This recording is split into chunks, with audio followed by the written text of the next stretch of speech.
Atos 5, de 12 a 42. Muitos sinais e prodígios eram feitos entre o povo pelas mãos dos apóstolos, e costumavam todos reunir-se de comum acordo no pórtico de Salomão. Mas dos restantes ninguém ousava juntar-se a eles, porém o povo lhes tributava grande admiração, e crescia mais e mais a multidão de crentes, tanto homens como mulheres, agregados ao Senhor, a ponto de levarem os enfermos até pelas ruas e os colocarem sobre leitos e macas, para que, ao passar Pedro, ao menos a sua sombra se projetasse em alguns deles. Afluía também muita gente das cidades vizinhas a Jerusalém, levando doentes e atormentados de espíritos imundos, e todos eram curados. Levantando-se, porém, o sumo sacerdote e a todos os que estavam com ele, isto é, a seita dos saduceus, tomaram-se de inveja, prenderam os apóstolos e os recolheram à prisão pública. Mas de noite um anjo do Senhor abriu as portas do cárcere e, conduzindo-os para fora, lhes disse: Ide e, apresentando-vos no templo, dizei ao povo todas as palavras desta vida. Tendo ouvido isto, logo ao romper do dia, entraram no templo e ensinavam. Chegando, porém, o sumo sacerdote e os que com ele estavam, convocaram o sinédrio e todo o senado dos filhos de Israel, e mandaram buscá-los no cárcere. Mas os guardas, indo, não os acharam no cárcere. E tendo voltado, relataram, dizendo: Achamos o cárcere fechado com toda a segurança e as sentinelas nos seus postos, junto às portas, mas abrindo-as a ninguém encontramos dentro. Quando o capitão do templo e os principais sacerdotes ouviram estas informações, ficaram perplexos a respeito deles e do que viria a ser isto. Nesse ínterim, alguém chegou e lhes comunicou: Eis que os homens que recolhestes no cárcere estão no templo ensinando o povo. Nisto, indo o capitão e os guardas, os trouxeram sem violência, porque temiam ser apedrejados pelo povo. Trouxeram-nos, apresentando-os ao sinédrio, e o sumo sacerdote interrogou-os, dizendo: Expressamente vos ordenamos que não ensinasseis nesse nome. Contudo, enchestes Jerusalém da vossa doutrina, e quereis lançar sobre nós o sangue desse homem. Então Pedro e os demais apóstolos afirmaram: Antes importa obedecer a Deus do que aos homens. O Deus de nossos pais ressuscitou a Jesus, a quem vós matastes, pendurando-o no madeiro. Deus, porém, com sua destra o exaltou príncipe e salvador, a fim de conceder a Israel o arrependimento e a remissão de pecados. Ora, nós somos testemunhas destes fatos, e bem assim o Espírito Santo, que Deus outorgou aos que lhe obedecem. Eles, porém, ouvindo, se enfureceram e queriam matá-los. Mas levantando-se no sinédrio um fariseu, chamado Gamaliel, mestre da lei, acatado por todo o povo, mandou retirar os homens por um pouco e lhes disse: Israelitas, atentai bem no que ides fazer a estes homens. Porque antes destes dias levantou-se Teudas, insinuando ser ele alguma coisa, ao qual se agregaram cerca de 400 homens. Mas ele foi morto, e todos quanto lhe prestavam obediência se dispersaram e deram em nada. Depois desse levantou-se Judas, o galileu, nos dias do recenseamento, e levou muitos consigo. Também este pereceu, e todos quantos lhe obedeciam foram dispersos. Agora vos digo: dai de mão a estes homens, deixai-os, porque se este conselho ou esta obra vem de homens, perecerá. Mas, se é de Deus, não podereis destruí-los, para que não sejais, porventura, achados lutando contra Deus. E concordaram com ele. Chamando os apóstolos, açoitaram-nos e ordenaram-lhes que não falassem em o nome de Jesus. Chamando os apóstolos, açoitaram-nos e, ordenando-lhes que não falassem em o nome de Jesus, os soltaram. E eles se retiraram do sinédrio, regozijando-se por terem sido considerados dignos de sofrer afrontas por esse nome. E todos os dias no templo e de casa em casa não cessavam de ensinar e de pregar Jesus, o Cristo. Vamos orar, irmãos. Senhor, nós te bendizemos nesse instante, pedimos iluminação, pedimos também que seja o Senhor mesmo a pregar por esse texto, usa o teu instrumento que irá falar e também ilumina a mente o coração dos ouvintes, aplica, ó Deus, a tua palavra e opera teu poder entre nós. É o que pedimos em nome de Jesus, oramos. Amém. Amém. Meus irmãos, a Igreja de Cristo, a comunidade da aliança, conforme temos visto, passa por muitos problemas e dificuldades enquanto está nessa terra. Problemas internos, problemas externos, perseguições, invejas. Vimos no sermão anterior a situação com Ananias e Safira, dois membros da igreja que se revelaram hipócritas no seu serviço, na sua contribuição. Mas a pergunta que nós temos nessa tarde, a pergunta que nós temos é: será que a obra de Deus pode ser impedida ou interrompida? Será que o reino de Deus, a obra de Deus pode ser impedida ou barrada? Claro que não será sem resistência que a obra de Deus irá seguir. Mas será que ela pode ser estagnada, estancada, impedida de prosseguir? Nós estamos diante de um texto que é a sequência de uma punição de Deus contra um pecado que aconteceu na igreja primitiva, na igreja apostólica, o pecado de Ananias e Safira, e vimos então que o próprio Deus os matou. O Senhor os matou por causa do seu pecado. Mas em seguida, e na nossa sessão que estamos considerando, nós vemos a graça de Deus operando por meio da sua igreja como nunca, de modo extraordinário. Diante disso, nós iremos considerar o seguinte tema: o conselho e a obra de Deus não podem ser impedidos. O conselho e a obra de Deus não podem ser impedidos. E um título curto poderíamos dar a este sermão, um título curto seria: o inevitável avanço da igreja. O inevitável avanço da igreja. Em primeiro lugar, então, no nosso texto, nós vamos ver o avanço da igreja apesar do pecado. O avanço da igreja apesar do pecado. Então, o pecado se manifestou, hipocrisia. Ananias e Safira venderam sua propriedade, não entregaram completamente, quiseram dar a entender que estavam entregando o total valor, mas não era assim, e o Senhor os tratou, os puniu, os disciplinou. E então, é um momento difícil, tenso na igreja. Mas então nós observamos no nosso capítulo, e a partir do verso 12, algo maravilhoso, prodígios sendo feitos. Na verdade, a própria disciplina de Deus de Ananias e Safira foi algo extraordinário, uma disciplina direta de Deus. Então, a partir do verso 12, nós vemos os prodígios, o Senhor usando os seus apóstolos, operando grandes sinais.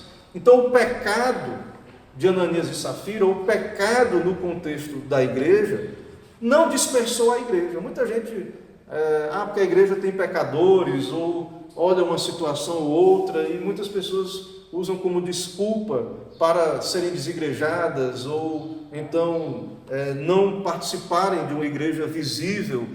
E nós vemos que a igreja, a palavra de Deus, nos revela que a igreja ela não é uma comunidade que não há pecado. Pelo contrário, é uma comunidade de pecadores, mas que o Senhor pastoreia o seu povo, como observamos.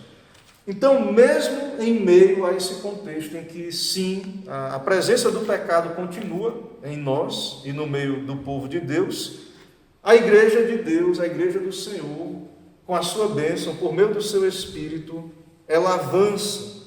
O Senhor deu autoridade aos seus apóstolos para realizarem sinais.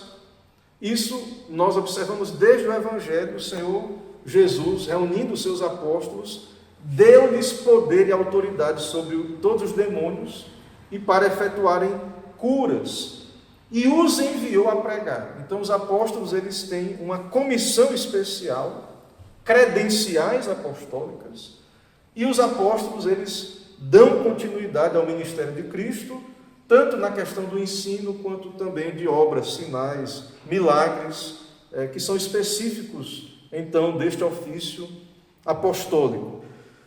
Então, tem curas, sinais, milagres, coisas que vimos no ministério de Jesus, são continuadas no ministério apostólico. A igreja, então, desfruta dessa bênção, desses sinais, desse milagre, e a respeito dos de fora, então, a disciplina de Deus gerou temor dos de dentro, e toda essa cena, esse retrato da igreja primitiva, tudo isso então diz no verso 13, que embora as pessoas não se juntassem à igreja, mas lhes tributavam grande admiração. Então a igreja, ela tinha simpatia, ela era bem vista, havia admiração, e gradativamente o texto diz também que havia crescimento, no verso 14, e crescia mais e mais a multidão de crentes. E veja que milagres continuavam acontecendo no verso 15, e algo extraordinário acontecendo aí. As pessoas, e veja, nem todos se uniam à igreja, mas as pessoas tinham a simpatia, e assim como no ministério de Cristo, nem todos eram seguidores ou discípulos, mas algo estava acontecendo ali, sinais estão acontecendo, e o texto diz que as pessoas levavam enfermos e colocavam sobre leitos e macas, para que, ao passar ao menos a sombra de Pedro, se projetasse em alguns deles. Então, assim como no ministério de Cristo, de Jesus Cristo, o Senhor é o nosso Salvador e foi ungido, cheio do Espírito, e operou esses sinais que apontam para o seu ofício e autoridade messiânica.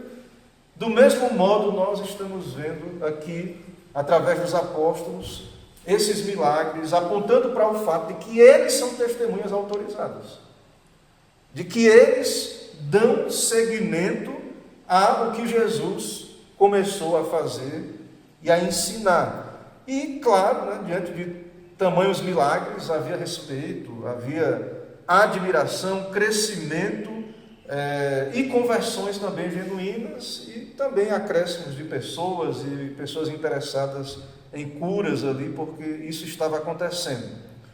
Então, mesmo a igreja sendo uma comunidade onde há pecadores, onde o pecado se revela, perseguições, como vamos ver no próximo ponto, e vimos anteriormente, então, mesmo assim, a igreja está avançando, debaixo do pastoreio do seu Senhor, do nosso Deus, do Senhor Jesus Cristo. Então, o medo não barrou a igreja, não foi aquela coisa, Ananias e Safira morreram, caíram fulminados, então as pessoas vão parar de vir para a igreja, porque está acontecendo esse tipo de coisa. Não, a obra de Deus, ela continuou a avançar. Em segundo lugar, o avanço da igreja continua o que Cristo começou a fazer e ensinar, que é o que vemos no nosso texto, é o que vemos no livro de Atos, é o que já falei aqui no primeiro ponto. Então, esse livro de Atos, ele revela isto, que Cristo, as obras de Cristo, continuam através dos seus apóstolos. Cristo não está fisicamente com a igreja, mas está espiritualmente. E as mesmas obras que vemos no ministério de Cristo, elas acontecem aqui na igreja primitiva, chancelando então a autoridade dos apóstolos. O Senhor Jesus disse no Evangelho segundo João: crede-me que estou no Pai e o Pai em mim, crede ao menos por causa das mesmas obras. E aí veja o que Jesus diz para os seus discípulos. Ele diz: em verdade vos digo, que aquele que crê em mim fará também as obras que eu faço, e fará outras maiores, porque eu vou para junto do Pai. Isso se cumpre na vida dos apóstolos. Então, essas obras, esses milagres, são milagres, obras da fé. E até essas pessoas que estavam levando seus enfermos, elas acreditavam que realmente estava acontecendo esses milagres. E lembrem do coxo que foi curado. Pedro e João e os apóstolos, esses milagres, eles tinham o propósito de apontar para Cristo. Então, eles, pela graça de Deus, pela bênção de Deus, operavam esses milagres, mas o alvo desses milagres, o alvo do ministério apostólico é Cristo, é falar de Cristo, é pregar a Cristo, é ser credencial ou chancelar o seu ministério, que é um ministério que aponta para Cristo. Então havia milagres, as pessoas traziam enfermos e vemos aí muitas curas, e não tem como olhar para esse texto e não lembrar dos evangelhos, do ministério de Jesus. Como vemos lá, o próprio Lucas, que é autor de Atos, também no seu evangelho, ele nos diz que muitos iam a Cristo e até demônios eram expulsos, ele repreendia os demônios e todos que eram trazidos eram curados, e algo que é difícil até para nós imaginarmos, mas está lá no relato e essas coisas eram de fato assim. Então a igreja apostólica, a igreja nos seus primórdios, ela experimentou esse tipo de milagre, de operação do poder do nosso Deus. Claro que Deus poderia operar sem instrumento algum, porque Ele é Deus soberano. Mas imagine a sombra de Pedro. As pessoas, imaginem a cena, as pessoas querendo levar os doentes em macas para a sombra de Pedro se passar. Pessoas então ali experimentavam milagres, curas. Então não tem como não lembrar do nosso Senhor e dos grandes milagres que foram operados pelo Senhor Jesus. Em Lucas 6, 17 a 19, por exemplo, diz assim que muitos vieram para ouvir e foram curados, atormentados por espíritos imundos, eram curados, e todos da multidão procuravam tocá-lo. Então as pessoas procuravam onde Jesus estava, chegar perto, tocar, e aqui as pessoas estão querendo que pelo menos a sombra de Pedro passe sobre elas, para que elas sejam curadas. Então tudo isso aqui aponta para Jesus Cristo, que embora não está presente fisicamente, está presente espiritualmente, e deu autoridade aos apóstolos para executarem esses sinais. Então, algo maravilhoso. Em terceiro lugar, também, irmãos, o avanço da igreja acontece apesar da oposição das autoridades, que é o que veremos no final do capítulo, nessa parte final. A partir do verso 17, então, nós temos uma oposição levantada pelas autoridades, que tinha uma liderança do partido dos saduceus. A igreja, então, o texto é muito claro, a igreja está crescendo, e então há um problema, não é um problema interno, é um problema externo, que é a inveja dos saduceus, perseguidores externos. Esses saduceus, que eram incrédulos, eles não criam em ressurreição, não criam em anjos, e agora os apóstolos estão pregando que Jesus ressuscitou. Então, é uma pregação contrária ao ensino dos saduceus. E mais, você vê aí no texto que os apóstolos estão dizendo: vocês mataram a Cristo. Então, essa pregação de Jesus está se espalhando por Jerusalém, e isso, então, para essas autoridades é péssimo, porque está contradizendo a sua doutrina errada. Eles não criam na ressurreição, e está aplicando a eles e os acusando com justiça de que eles crucificaram então o Salvador, o nosso Senhor. Claro, tudo isso cumprindo o decreto de Deus, o plano de Deus com relação à salvação, a nossa salvação. Então, as curas se divulgaram, os milagres se divulgaram. E qual é o resultado disso? O texto vai dizer que eles se levantaram, tomaram-se de inveja e prenderam os apóstolos.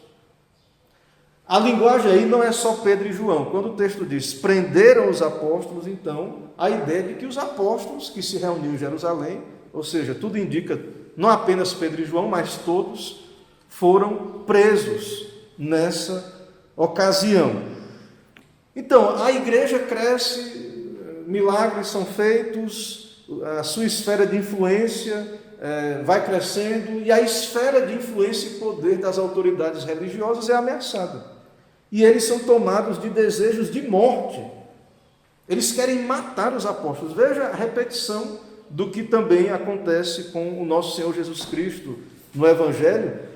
Por exemplo, veja aí no verso 33, o texto diz: eles, porém, ouvindo, se enfureceram e queriam o quê? Matá-los. Eles se sentem ameaçados, eles estão acuados, e eles então reagem de modo carnal, com medo e raiva. E qual é o propósito, então, destes? O propósito destes é impedir o avanço do reino de Deus e da sua pregação, da doutrina cristã. Por quê? Porque essa doutrina vai contra os seus interesses e denuncia o seu pecado. Essa pregação eles não querem. Contradiz o seu falso ensino e diz: vocês são pecadores, vocês mataram o Salvador, vocês têm as mãos manchadas de sangue. E lembre que quando Jesus foi crucificado, as multidões diziam que podia fazer cair o sangue sobre eles mesmos, né? Mas agora eles não aceitam que foi culpa deles, que eles mataram o Senhor, o crucificaram. Então, os apóstolos, eles são presos, e mais um milagre acontece no verso 19, que tem uma certa... É interessante esse milagre, né? É uma certa ironia da parte do Senhor no verso 19, porque os saduceus não creem em anjo. E o texto diz que de noite um anjo do Senhor abriu as portas do cárcere e, conduzindo-os para fora, lhe disse: ide, apresentai-vos no templo e dizei ao povo todas as palavras desta vida. Ou seja, pregue, saiam, vão pregar. Um anjo, né? Saduceus que não criam em anjos, e aí o Senhor opera esse sinal. Então, eles querem impedir o avanço do reino de Deus, mas o Senhor põe os seus apóstolos em liberdade, usando um anjo. E o Senhor mesmo lhe diz: preguem todas as palavras dessa vida. Ou seja, um milagre, uma intervenção sobrenatural de Deus, zombando da ira desses incrédulos. O Senhor zomba destes poderosos, destes que querem impedir o avanço da sua igreja. Então, os apóstolos estão debaixo de ordem, eles estão debaixo de autoridade. O Senhor os enviou e os ordena ensinar ao povo, ensinar as palavras da vida. Que palavras da vida são essas, né? O Evangelho da salvação, o Evangelho de Cristo Jesus. Lembre que quando Jesus pregava, o texto lá em João diz que muitos deixaram de seguir a Cristo, porque diziam que dura este discurso, quem o pode suportar? E muitos se retiraram, muitos não continuaram seguindo o Senhor. E aí o Senhor se volta para os seus discípulos e pergunta: vocês também querem se retirar? E Simão Pedro dá aquela resposta clássica, né, que nós nos lembramos. O Pedro diz: Senhor, para onde iremos? Tu tens as palavras de vida eterna, no caso. E nós temos crido e conhecido que Tu és o Santo de Deus. Então, essas são as palavras de vida. O Evangelho de Cristo Jesus, que Cristo morreu por pecadores como nós, e por meio do seu Evangelho, pecadores são chamados ao arrependimento e à fé. E os saduceus não criam nessa doutrina, e agora os apóstolos, mesmo depois deles tendo mandado prender, estão soltos, ensinando livremente. E veja a coragem, né? Porque haviam sido presos, e veja a ousadia, a intrepidez dos apóstolos, né? Que antes lá, do dia de Pentecostes, tinham medo, estavam escondidos, e estão aqui debaixo, claro, de ameaça, de risco de uma pena de morte ou algo assim, e ainda assim pregam e desafiam essas autoridades. No verso 21, uma reunião do Sinédrio foi convocada, a Assembleia dos Anciãos. Eles são tomados de surpresa porque o cárcere, não só eles prenderam os apóstolos, mas ele estava fortemente guardado ali. O capitão do templo, no verso 22 e no verso em diante aí, 24 em diante, veja no verso 22 em diante, 22, 23, 24. Eles relataram, no 23, achamos o cárcere fechado com toda a segurança e as sentinelas nos seus postos, junto às portas, mas abrindo-os a ninguém encontramos dentro. Então, isso os deixou perplexos. O texto, então, nos diz. Como explicar isso? Para quem não crê em anjo, como os saduceus. Como explicar? Prenderam os homens, está lá o cárcere fechado, completamente guarnecido, e abre lá, não tem ninguém, e eles estão lá no templo pregando o Evangelho. Então, esses homens estão ali cumprindo a sua vocação. Eles ficam perplexos, não há detalhe de que tipo de explicação eles chegaram, mas certamente não creram que foi um milagre ou anjos, ou algo desse tipo. E então eles são levados novamente ao tribunal, verso 27. Trouxeram-nos, apresentando-os ao Sinédrio, e o sumo sacerdote interrogou-os.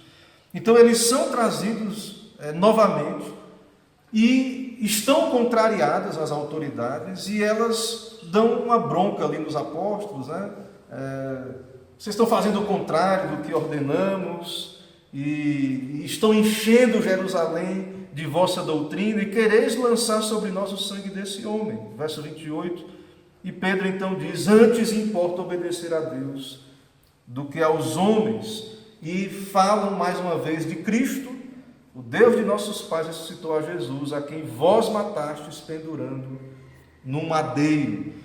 Então, é o que vemos no nosso texto. O Evangelho não é impedido por autoridades que se opõem ou perseguem, ou tentam prender a pregação, e eles pregam com toda a ousadia, dizendo: vocês mataram a Cristo, mas o Pai o ressuscitou. Ele foi feito maldição em nosso lugar, vocês o crucificaram, mas ele era o Santo de Deus e ressurgiu.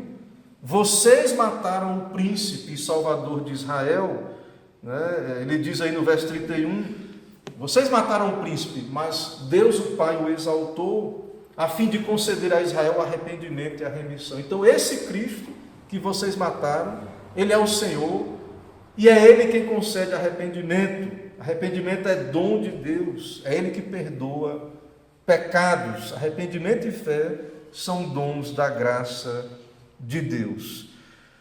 Então, temos tudo isso aí no nosso texto. Nada disso impede o avanço da igreja, o pecado não impede o avanço da igreja. Nós vimos também as autoridades, e nada disso impede o avanço da igreja. E nesse momento eu quero trazer as aplicações finais, e para isso eu irei usar, para essas aplicações, a última parte do texto, a fala de Gamaliel. Gamaliel vai nos ajudar a trazer essas aplicações.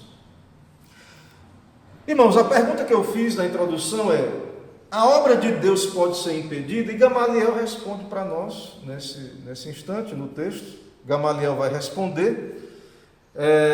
Nós vimos aqui os apóstolos diante dessas autoridades furiosas, e então se levanta dentre eles um fariseu respeitado. Ele pede a palavra. Gamaliel, mestre da lei, homem sensato, conselheiro do Sinédrio, vendo a confusão, a situação, saduceus tomados de inveja, e então Gamaliel interfere. E claro, sabemos que Gamaliel foi mestre de Saulo, o perseguidor da igreja, e nos parece ser de um outro espírito, embora de fato seja um fariseu que fazia parte do sinédrio ali judaico, ou sendo um conselheiro. Gamaliel, ele responde, e a resposta dele não é direta, ele usa duas histórias, dois exemplos, para então aplicar a sua resposta. Tem dois relatos, do verso 35 ao verso 37, e também no verso 38, ele chama a atenção dos israelitas de um indivíduo chamado Teudas, que, insinuando ser alguma coisa, fez um motim. Muitos o seguiram, mas ele foi morto e depois os que o seguiam foram dispersos. No verso 37, ele cita o caso de Judas, também um galileu, e levou muitos consigo, e também este pereceu, e todos quantos lhe obedeciam foram dispersos. E aí vem a aplicação de Gamaliel, o seu conselho, no verso de número 38. Ele diz: agora vos digo, dai de mão a estes homens, deixai-os, porque se esse conselho ou essa obra vem de homens, perecerá. Ele está dizendo: não manchem as vossas mãos de sangue. Talvez percebendo que as coisas poderiam precipitar por esse caminho. Sejam prudentes, para não se acharem lutando contra Deus. Se esse evangelho é mentiroso, pensem bem. Se o que os apóstolos estão pregando é mentira, por que vocês estão preocupados? Vejam esses dois casos. Esses dois revoltosos, depois morreram, quem seguia se dispersou. Agora, preste bem atenção. Se essa obra vem de Deus, se essa obra ela é do Senhor, e aí vem, a aplicação e a exortação. Verso 39. Mas se é de Deus, não podereis destruí-los. Gamaliel, então, vemos aí um fariseu, alguém que não é convertido, não é alguém da aliança, mas é um judeu, conhece a Bíblia. Qualquer pessoa, isso que Gamaliel está falando, ele está falando para os judeus, qualquer pessoa que lê a Bíblia, que conhece a Bíblia, vai concordar com Gamaliel. Se é mentira, para que gastar tanta energia? Para que se preocupar? Agora, se é verdade, você quer destruir, você quer se opor à igreja genuína, à igreja verdadeira, se essa doutrina que pregamos, ela é verdadeira, e as pessoas se incomodam nos seus bancos, elas vão atrás de barrar, de criticar, de perseguir, aí sim nós temos um problema. Porque se é de Deus, vocês estão, então, resistindo à vontade de Deus, como ele diz aí no 39, usando aí, vocês estão sendo achados lutando contra Deus. E veja que eles concordaram na hora com Gamaliel, porque não tem outra coisa a ser dita. Então é necessário considerarmos estas coisas. Se o que fazemos, se o que pregamos, de fato, pela iluminação do Espírito, é o Evangelho de Cristo, se somos uma igreja de Cristo, não devemos temer, nada pode impedir então o avanço da igreja. O pecado que é triste, terrível e traz grande consternação ou perseguição, não, a igreja ela avança, ela irá avançar. E a única coisa que puderam fazer, então, para completar e terminar esse relato, foi dar uma surra dos apóstolos. O texto diz: açoitaram e deram novamente a ordem que não falassem o nome de Jesus, e os soltaram. Isso só trouxe alegria, porque os apóstolos, de posse da palavra de Deus, sabem que são bem-aventurados os perseguidos por causa da justiça. Então regozijo, alegria, porque estão apanhando pelo Evangelho, é algo maravilhoso. Como Jesus diz: regozijai-vos, exultai, porque é grande o vosso galardão no céu. Então, quanto mais essas oposições e açoites e perseguições, aí, mais ainda nós temos motivos de nos alegrar, porque grande é o nosso galardão, porque assim perseguiram os profetas. E aí termina o nosso capítulo para então responder à nossa pergunta, se a obra de Deus pode ser impedida. Termina o capítulo dizendo que todos os dias no templo e de casa em casa não cessavam de ensinar e de pregar Jesus o Cristo. A pregação prevalece contra a oposição.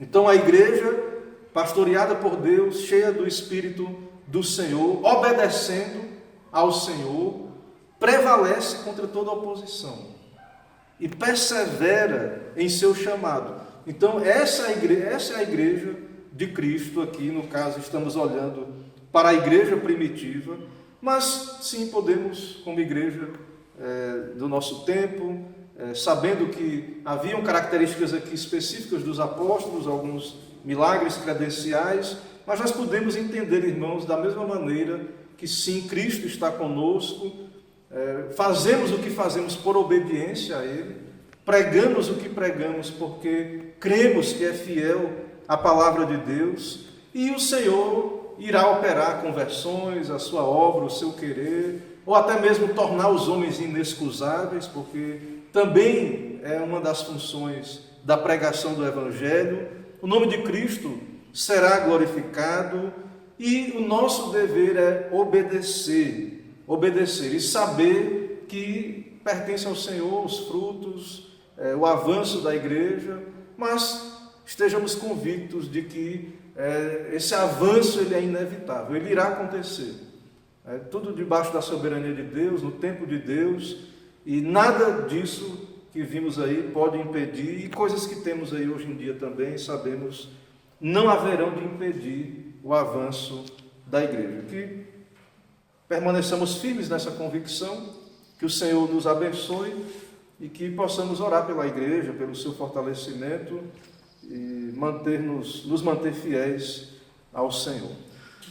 Irmãos, vamos orar nesse momento. Oremos ao Senhor. Vamos ficar em pé para fazer essa oração. Logo em seguida, impetrarei a bênção e cantaremos a doxologia. Senhor nosso Deus e Pai, nós te adoramos nesse momento, diante desse texto em que descreve esse momento tão extraordinário da tua igreja, de tão grande alegria dos teus servos em poderem cumprir a sua vocação, pregar o Evangelho, poder experimentar oposições ao teu Evangelho e saber que o Senhor os guardou, protegeu, os abençoou e também lhes permitiu continuar cumprindo a sua vocação. E por meio de todas essas circunstâncias, a tua igreja foi fortalecida, preservada e também avançou na história. Do mesmo modo, ó Deus, vivemos dias de oposição, de perseguição à fé bíblica, vivemos dias de secularismo, de mundanismo. Sabemos que nada disso poderá impedir o avanço da igreja. Por isso pedimos, fortalece a nossa fé, nos dá confiar em Ti, orar pela Tua igreja, servir a Tua causa, cumprir as nossas vocações e que venha o Teu reino nos nossos dias. Que seja feita a Tua vontade e que o Senhor também nos dê a alegria de participar, de ser participantes do Teu reino e da Tua causa. Abençoa essa semana, abençoa o Teu povo, seus trabalhos, guarda, protege, cuida de cada um dos Teus servos, pedimos encarecidamente, e assim, ó Deus, que o Teu nome seja glorificado e toda a Tua obra seja cumprida em nós. Assim nos leve em paz, nos dá uma semana de paz, é o que pedimos, oramos em nome de Jesus. Amém.